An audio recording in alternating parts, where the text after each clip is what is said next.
தெலுங்கானா சத்தீஸ்கர் மாநில எல்லையில் 10 நக்சலைட்டுகள் சுட்டுக் கொலை செய்யப்பட்டிருக்கிறார்கள். விவரங்களோடு செய்தியாளர் புஷ்பராஜ் இணைகிறார். புஷ்பராஜ், விவரங்களை பதிவு செய்யலாம். தெலுங்கானா சத்தீஸ்கர் மாநில எல்லையில் உள்ள தண்டேவாடா வனப்பகுதியில் நக்சலைட்டுகள் நடமாட்டம் இருப்பதாக போலீசாருக்கு கிடைத்த தகவல் அடிப்படையில் பெரும் படையாக சென்ற போலீசார் அங்கு தேடுதல் வேட்டையில் ஈடுபட்டனர். அப்போது வனப்பகுதியில் உயரமான இடங்களில் மறைந்திருந்த நக்சலைட்டுகள் போலீசார் மீது துப்பாக்கி சூடு நடத்திய நிலையில் அதிநவீன ஆயுதங்களுடன் சென்ற போலீசார் எதிர் தாக்குதலில் ஈடுபட்டனர். இந்த போலீசார் நடத்திய தாக்குதலில் 10 மாவோயிஸ்ட் நக்சலைட்டுகள் கொல்லப்பட்டதாக தகவல் கிடைத்த நிலையில் மற்ற மாவோயிஸ்ட் நக்சலைட்டுகள் அங்கிருந்து தப்பி ஓட்டம் பிடித்து விட்டனர். சுமார் 100க்கும் மேற்பட்ட நக்சலைட்டுகள் தப்பி ஓடியதாகவும் கூறப்படுகிறது.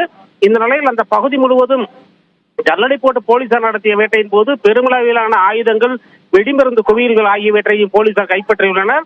இந்த நிலையில் அந்த பகுதி முழுவதும் போலீசார் தீவிர தேடுதல் வேட்டையில் ஈடுபட்டுள்ளனர்.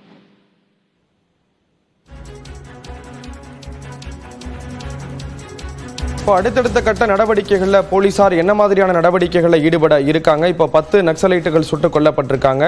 அடுத்தடுத்து என்னென்ன மாதிரியான நடவடிக்கைகள் இருக்கலாம் புஷ்பராஜ்?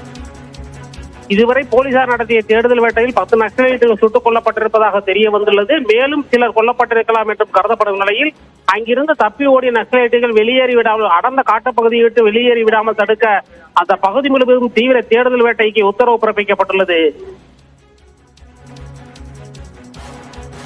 விவரங்களை வழங்கியதற்கு நன்றி புஷ்பராஜ்.